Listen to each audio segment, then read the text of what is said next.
please subscribe and don't forget to press the bell icon to get notified whenever we upload a new video. Tareen Pan actually caught up with DIPP Secretary Ramesh Abhishek and started by asking him about this gap. Hear out what he had to say.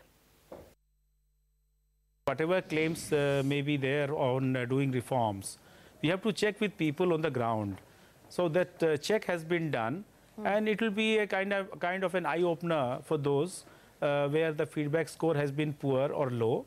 And I'm sure they will do better to make users feel the reforms. The same thing happened to us when the World Bank Doing Business report was being done in 2016. We started taking a lot of feedback from the users of our reforms, even for the World Bank report overall for the country. And that was very helpful to us. Instead of the World Bank trying to get feedback every June, July, we started getting feedback every week, every month. And we started making our reforms and making improvements, all the departments. So I think process of continuous feedback from the users is very important. That is a lesson. And either you validate your reforms through that, or you learn where you need to improve further. And what are the gaps between your reforms and the implementation on the ground. So I think this exercise is very helpful in identifying these gaps.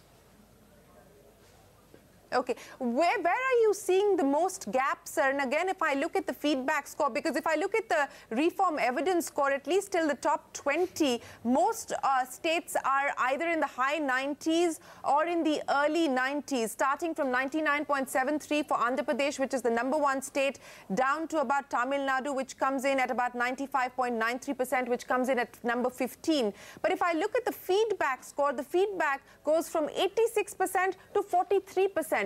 Where are you seeing the most gaps when it comes to reforms not being implemented on the ground?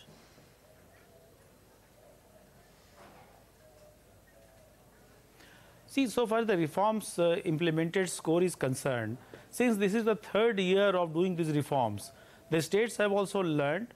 They have tried to improve their regulations, practices, online systems. So on the reforms, there has been a huge improvement. We have done so much of capacity building. The stronger states have helped the weaker states. So all that has happened a lot. That's why their reforms claimed score has been pretty good, and it has consistently improved in the last 3 years. But then feedback is a different story. See, many states have done a lot of work on reaching out to the beneficiaries or the users of the system. So they have done a lot of work on that.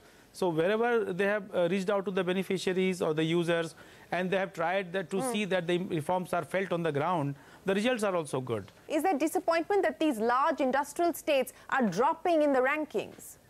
The message that we get from these rankings is that the gap between the top states are very, very low. Sometimes there's a gap of 2 or 3%, and you have 10, 12 states within that 2, 3%. I will look at the tremendous efforts that have been made by the states to improve their business environment. I think the effort has been tremendous in the last 3 years, and that is the takeaway that we see. On the feedback, we all need to improve. As government departments, as public authorities, we all need to improve our feedback system. So this lesson is there for everyone, not only states, but even for central government.